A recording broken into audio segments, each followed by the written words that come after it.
because a lot of people are interested. They're interested in this home ownership, especially now with everything that's going on. I mean, especially those of us who live in the cities. You know, I'm from New York. So, you know, when COVID happened, we're like, where can we go?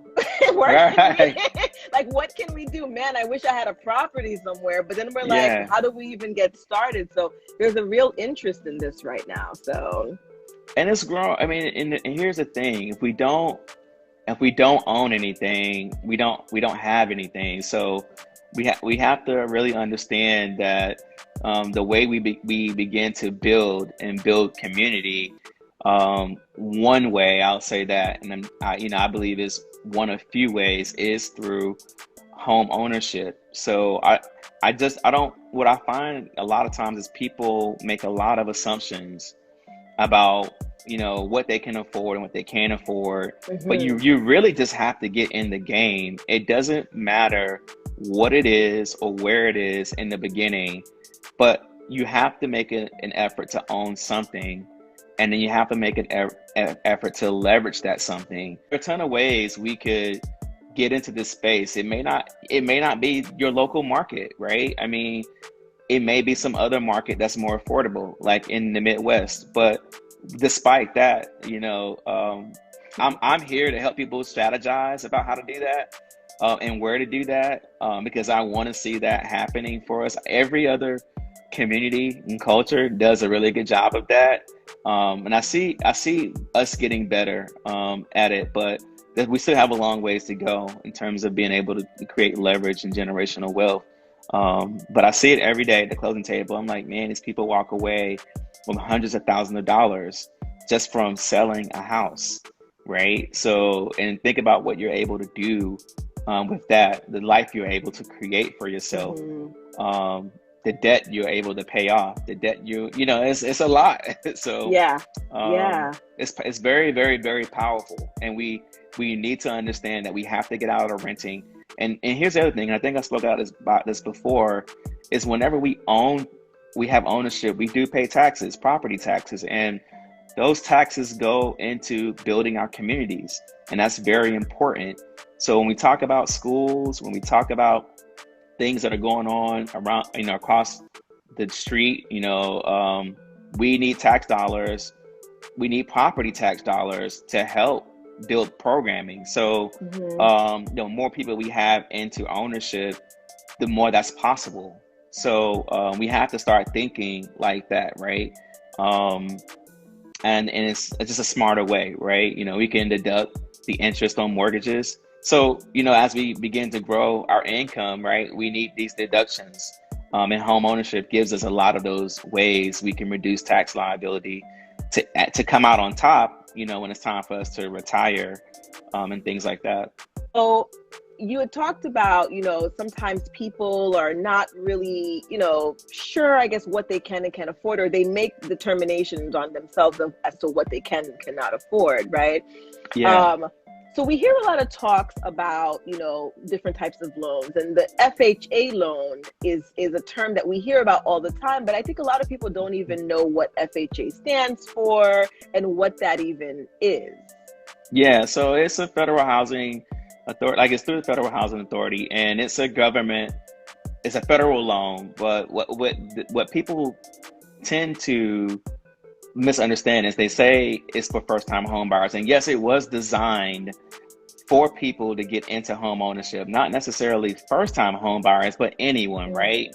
Because the down payment is 3.5%. And so this federally backed loan says, hey, you know, here's your entry into home ownership at 3.5% down. But there is a funding fee with that is rolled into the loan. So it may not be cost effective all the time. When there's 3% loans out there, conventional loans, and 5% loans, you just have to do the math on all of those things. But here's the big thing, right? When it comes to loan products, we like to think of getting our loan products from institutions like Bank of America and Chase and Wells Fargo, because we see those on every corner. And those institutions don't specialize in mortgages. Do they offer mortgages? Yes, but their primary products aren't to get you into home ownership. So you really have to be mindful and cognizant that you may be pursuing an institution that may not lend to you. And yes, redlining does happen in the mortgage industry. It still happens today. So you have to, kind of be connected to professionals who can, connect you to people who specialize in mortgage lending, people who have the intention on getting you into the house, And yes, they may sell that mortgage on the secondary market to a Bank of America or a Chase or a Wells Fargo, but their goal is to get you into home ownership, and that can make the difference between you owning a home or not. Prime example, I went into, when I was very early and very much a little bit younger than I am now, I went into a Fifth Third bank, made great money, had the income. They would not give me a mortgage, right? I can presume why, but I got connected to the right people. Same, circumstances with the finances and credit and things. Nothing changed, but I was able to get approved for a mortgage. And so that made the difference of me kind of sort of like trying to do it on my own versus asking questions. And what I don't want people to do is be afraid to ask questions, because we may not know the right questions to ask, but we really need to be connected to the right people so that we know where to go and we don't get intimidated or discouraged if someone tells us no. There's a way for us to get it done. We just have to find the right fit for you, the person. But that's my job and other real estate professionals' jobs, is to help find that fit to get you where you need to be. Okay.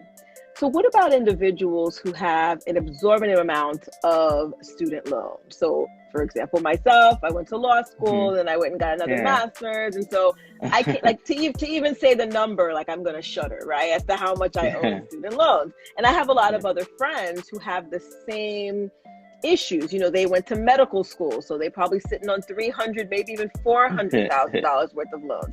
So they have been discouraged from home ownership because of this debt to income ratio that they keep bumping into. And I think for the longest time, I think the FHA loan, they were saying that they were not eligible for. They had to try to get conventional loans.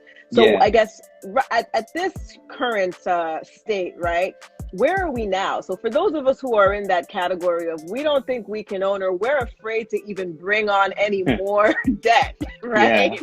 Yeah. Like what can we do if we want to own homes, but we're not trying to have $1 million debt to income ratio? Yeah. So here's the great news, right? There are products out there specifically for people who may have gone to law school or medical school, where you're deemed to be a potential high income earner, right? There are zero down products that will, when I say zero down, meaning 0%, you have to bring 0% down and just pay for closing costs, similar to like the veterans, the VA loan for veterans, out there for certain people. And that will depend on the institution, right? Whether you can get that. And there's going to depend on some other criteria. But if in your case, like you went to law school, there are certain lenders who look at that and will still give you a home loan to qualify for some amount to purchase. That may not be the case for a lot of people. So in other people's cases where they have a lot of student loan debt, one of the things you can do is try to do debt consolidation, because how they look at it is if you have like a combination or culmination of loans in there, 4 or 5 loans, and you're paying, in one payment, but they're scattered across 4 or 5 loans, they still look at it differently, versus sort of like, okay, how can I get this to be like one consolidated product, right? And they're looking at the payment amount, right? Versus like you have one payment versus 5 loans with 5 payments.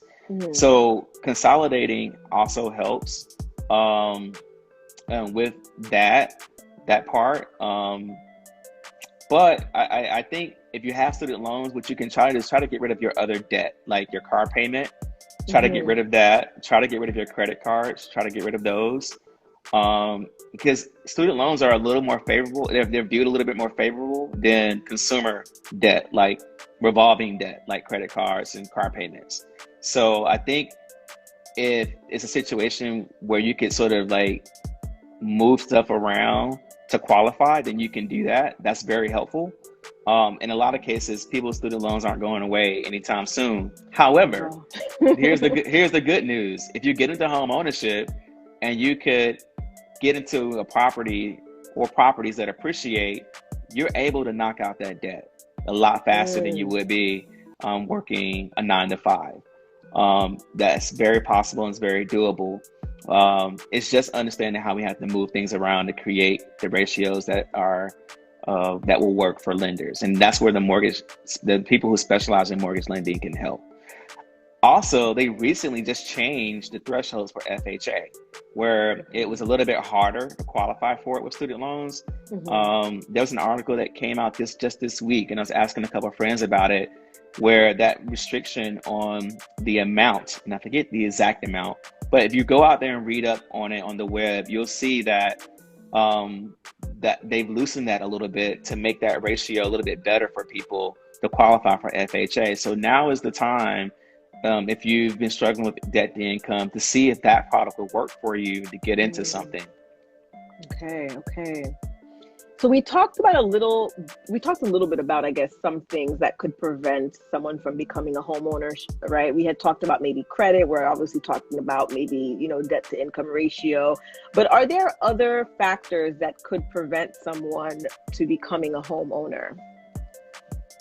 Yeah, so not filing taxes. So those of us who don't file taxes, or we neglect to file taxes, that can prevent you from being a homeowner. Those of us who own businesses, we need to file tax returns, and we don't need to write off everything, y'all. We can't. I see that as being the biggest thing that prevents us from jumping into home ownership, is we deduct every single thing. So what my advice would be is to talk with a CPA or someone who has some accounting background to kind of understand what you can write off and what those thresholds look like for us, knowing that we want our own, because there's like no give. The IRS doesn't make this process easier for us. So if you want to own, you need at least 2 years of tax returns filed at the very least. If you haven't done that, go back and amend your taxes, or go back and file your taxes. And just, if you owe, pay. If you don't, great. You just need to have them filed to do that. Any medical liens, or, if you've had medical issues or we're paying on some medical bills, make sure we can get those caught up. And if we have things on our credit that we need to clear up, make sure that we can get those removed or get that cleaned up as well. Those are the primary things that prevents us from getting into home ownership. Okay. Yeah, I mean, the tax thing is serious. I think this year I have met the category of individuals who do not pay their taxes. I don't think I've ever known anybody who did not pay taxes willingly, right? Yeah. And I'm finding that there are more and more of them out there, and I don't understand how they're getting away with it. But yes, if you want to own a home, you have to pay your taxes, guys, because Uncle Sam is everywhere. He won't.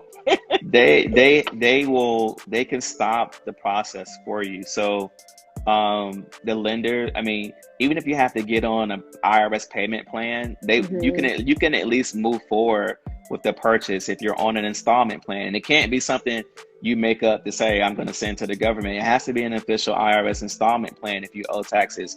But at least that will get you through the process to home ownership, or to getting approved for a mortgage. Mortgage lenders are not. What people have to understand is, after the crash in 07, 08, things got a lot tighter for home ownership. And even now, you have to be kind of aware of what's going on in the federal government administrations with what they're doing, the laws that they're creating. Look, guys, they're making it tougher and tougher for you to own a house. So you just have to be on point with, like, get involved locally, right? This is not just about saving money and being educated with what to do. It's also about who you're electing and who you're not electing. That can make the difference in whether you're able to grow your wealth. So there's this big thing out there now with President Biden and 1031 exchange. I don't want to get too much involved in that because I don't know how people feel, but you need to read up on what 1031 exchange is and what the conversation is about how that's impacting people's ability to grow their wealth through real estate. It's very important. Mm.